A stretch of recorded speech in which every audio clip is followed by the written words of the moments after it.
2000년 4월 1일 한 남성이 계단에서 넘어졌습니다. 이삿짐 센터에서 일하던 이 남성은 이전에 정신질환을 앓은 적이 있었고 얼마 전 3살 된 딸을 사고로 잃은 뒤로 부부가 함께 우울증 증세를 보이던 터라 갑작스럽게 정신이 혼미해지면서 계단에서 굴러떨어진 일이 사실 크게 이상할 것은 없었습니다. 다행히 다친 곳은 없었고 이 일은 곧 잊혀집니다. 같은 달 28일 이 남성은 다시 계단에서 굴러떨어집니다. 함께 있던 아내의 말에 따르면 비틀거리는가 싶더니 그대로 굴러떨어졌다는 것이었습니다. 남편은 앞으로 조심해야겠다고 생각했고 아내는 남편이 굴러떨어져 다쳤다는 이유로 전에 가입해놓은 보험회사에 상해보험금을 신청했습니다. 열흘 정도가 지나서 보험금 34만 원을 받을 수 있었죠. 보험금을 받고 나서 열흘 정도가 지난 5월 중순 아내가 건네준 음료수를 마신 뒤 이유를 알 수 없이 정신을 잃고 쓰러졌던 남편은 눈을 떠보지만 앞이 보이질 않았습니다. 무슨 일이 일어났는지는 알 수 없었지만 그는 갑자기 실명을 하게 된 것이었습니다. 병원에서는 무언가 뾰족한 것에 부딪혀 각막이 손상된 것으로 보인다고 했습니다. 다행히 이들 부부는 실명으로 인해 꽤 많은 보험금을 받을 수 있었습니다.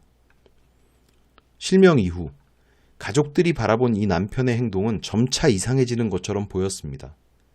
2000년 6월에는 얼굴에 끓는 기름이 쏟아져 안면 화상을 입었고 9월에는 식칼로 자신의 배를 찌르는 자해를 했습니다. 한동안 잠잠한가 싶더니 2002년 1월에는 다시 자신의 배를 칼로 찔러 장간막이 파열되었고 2월에도 또다시 배를 찔러 복부 다발성 장천공상을 일으켰습니다. 점차 심해지는 우울증으로 이렇게 자해를 반복하던 남편은 2002년 3월 25일 드디어 사지봉화지겸 및 횡문근 융해증으로 사망에 이르게 됩니다. 남편의 가족들은 그의 정신질환과 자해에 시달리며 고생하던 그의 아내를 안타깝게 생각했습니다. 그나마 2년여의 기간 동안 수십 차례에 걸쳐 2억 8천만 원이라는 적지 않은 보험금을 받을 수 있었던 게 다행이라면 다행이었죠.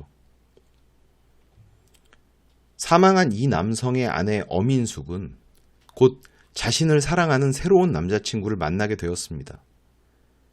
그녀는 아직 만 26에 불과했으니 당연히 새로운 인연을 마다할 필요는 없었을 겁니다. 나이트클럽에 놀러 갔다가 운동선수 출신의 28살 임모 씨를 만나게 된 것이죠. 키 약 170cm에 빼어난 미모, 희고 맑은 피부와 늘씬한 몸매를 갖고 있던 엄인숙은 새로운 남자친구에게 죽은 남편이나 딸 등 예전의 결혼 사실은 아예 숨긴 채였는데요.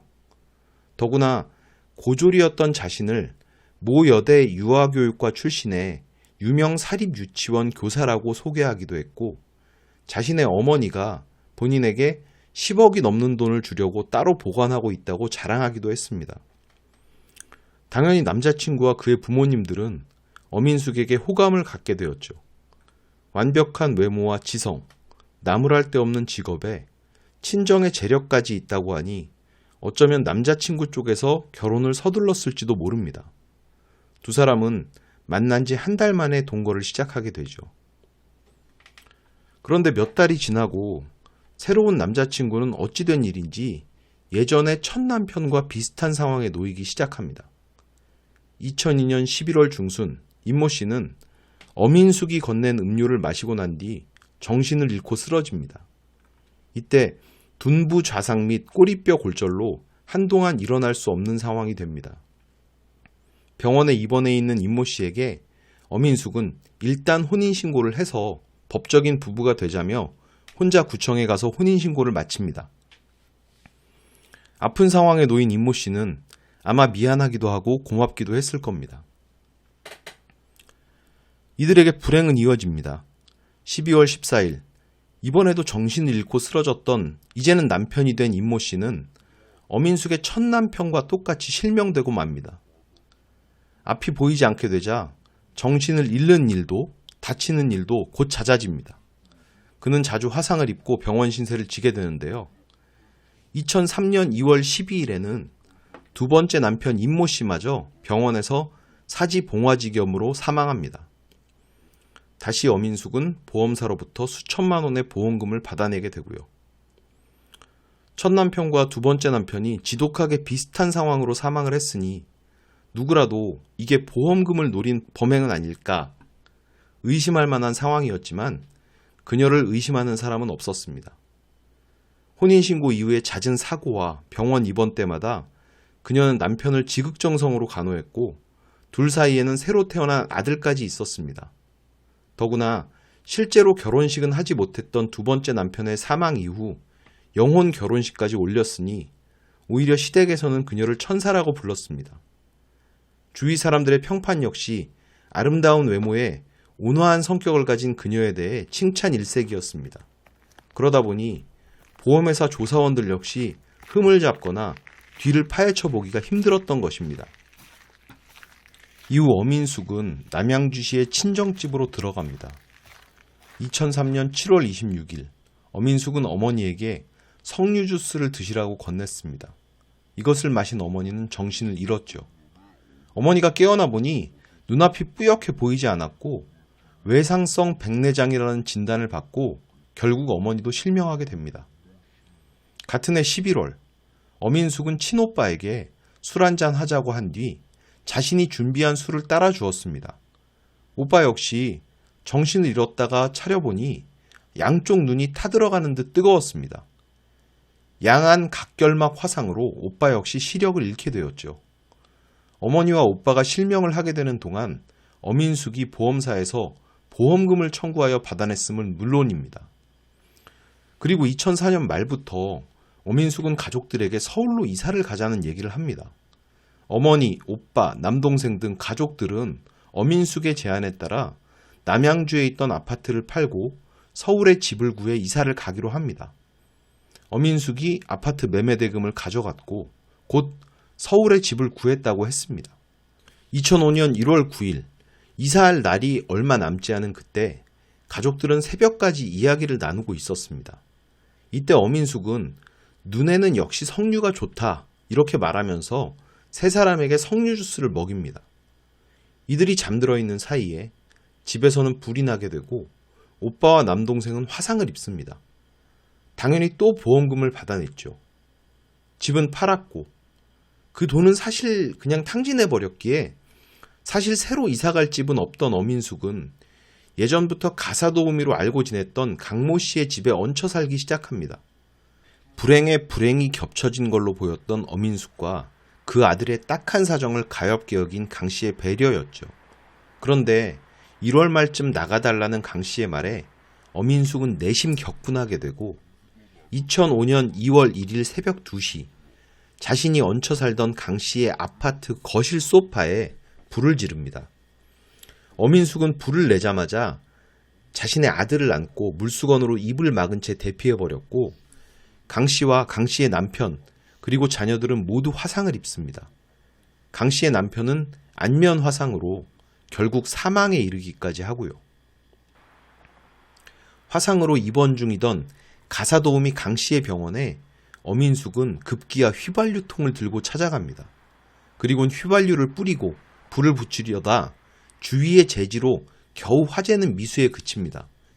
이 장면이 고스란히 CCTV에 촬영되었고 어민숙은 드디어 처음으로 체포됩니다. 그리고 그녀의 남동생이 여태까지의 어민숙의 모든 범행을 제보한 것도 이 시점이었죠. 그런데 어민숙은 핑계를 대기 시작합니다. 딸이 죽은 이후 정신질환에 시달려왔다. 불꽃을 보면 죽은 딸이 보여서 불을 지르려고 한 것뿐이다. 가와사키병이라는 불치병을 앓고 있는 3살배기 아들이 있는데 내가 아니면 돌볼 사람이 없다. 이런 핑계들을 대면서 구속 적부심을 신청하고 그녀의 간절한 호소에 넘어간 판사는 불구속 수사를 결정하게 됩니다. 이때부터 어민숙의 범죄는 여태까지와는 조금 달라진 양상을 보이게 됩니다. 기존의 범죄가 보험금을 받아내기 위해서 가족을 노리는 형태였다면 이후 약 2달 동안은 그냥 마구잡이식으로 되는 대로 분풀이식으로 범죄를 저지르게 되죠. 2005년 2월 7일 어민숙은 예전에 첫 남편이 입원해 있을 때 알게 된 여성을 찾아가서 딸기를 먹으라고 권합니다. 역시 그녀가 애용하던 진정제 라제팜, 알프람 등을 미리 섞어 놓은 것이었죠. 이렇게 이 여성을 재워놓고 엄인숙은 그 카드를 빼앗아서 오빠의 입원비를 냅니다.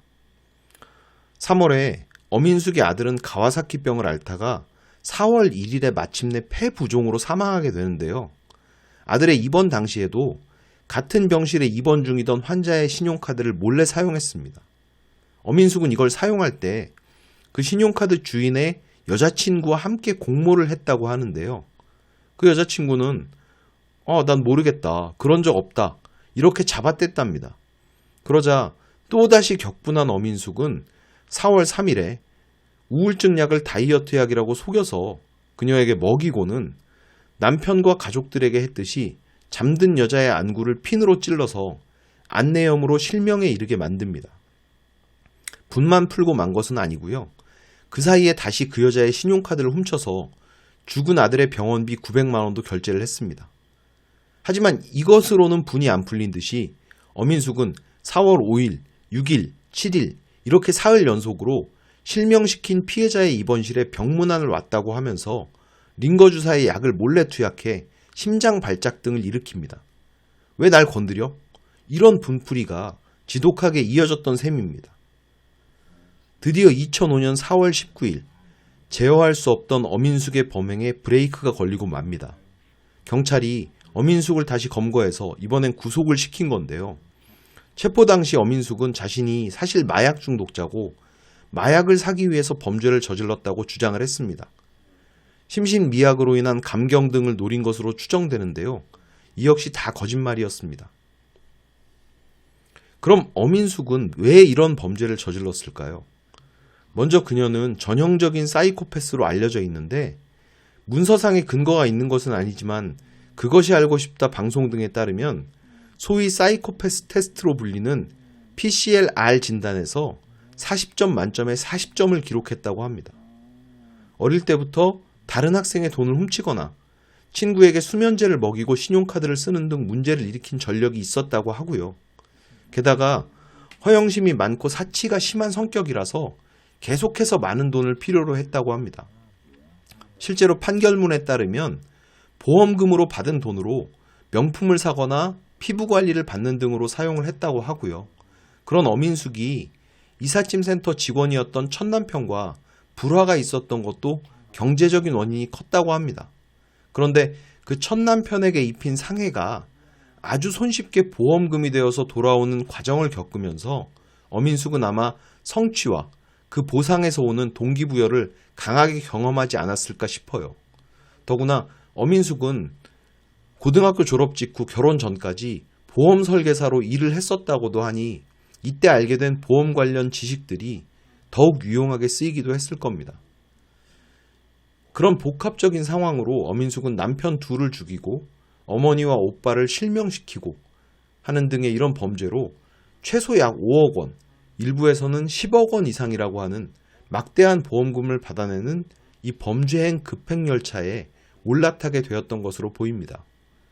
5년간 그녀가 저지른 범죄는 존속 중상해, 방화치상, 강도사기 등 무려 10가지 항목 24가지 행위에 이르고 그 중에 방화치사상, 중상해 등 9가지 혐의가 유죄로 인정되어 2006년 무기징역이 확정되었습니다. 현재도 청주여자교도소에서 복역 중이라고 하고요. 다른 범죄자들과는 다소 다르게 조용한 성격으로 조용히 지내고 있는 것으로 알려져 있었는데 또 어떤 매체가 밝힌 바에 따르면 한쪽 눈에 시력을 잃었다. 교도소 내에서 동성간 성행위를 많이 하고 있다. 다른 수용자들과 싸움이 잦다. 이런 얘기도 있습니다. 무엇이 사실이건 간에 부디 영원히 사회로부터 격리되어서 그곳에서 생을 마쳤으면 합니다. 사건 실화 오늘의 사건 파일 엄인숙 보험 사기 연쇄살인 사건은 여기까지입니다. 감사합니다.